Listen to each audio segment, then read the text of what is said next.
ka dhët një bashkëpunimi normal, demokratik, brekush, këtu plët njerës matueshe, plët njerës e kanë kritiku zonin Osmani që ka qenë në një notere e zotit Kurti. Tash po del që s'pas ka qenë ashtu. Po s'ka qenë? Po s'ka qenë dhe po nuk kam pas krisje. Kush nuk kam pas krisje, bre? Nuk ka pas në momente që s'ka pas krisje. Krisje të madhe? Krenar ti përjashton krejtësisht elementin ideologjik në midis këtij binomi. Binomi Vjosa Albin funksionojnë ideologjikisht krejtësisht diametralisht ndryshe. Nuk o dëshmu Vjosa që është e vërtet ai ka zbut qëndrimet e saj në disa momente, edhe u kthy pothuaj se ka dalë në vijim me qeverinë, edhe me vetëvendosjen madje si parti.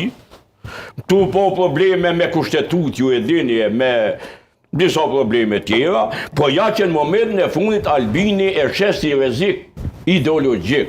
Albini nuk mund me lyp nga elektorati i tij vot për të djathtën. Vjosa është e djathtë ideologjisht, Albini o i marr. Sot duhet ta kuptoni. Në rregull. Hajde tash unë po duam të provokoj. Jo, më fal, jo, atë u kon komplet veve. Matushi. Atë u kon dy.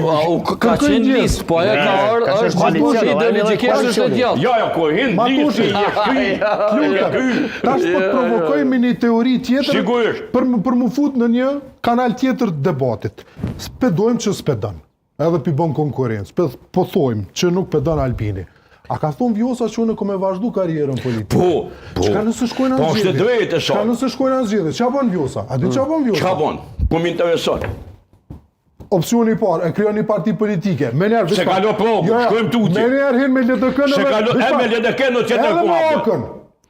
Po me qenë? Edhe me Okën.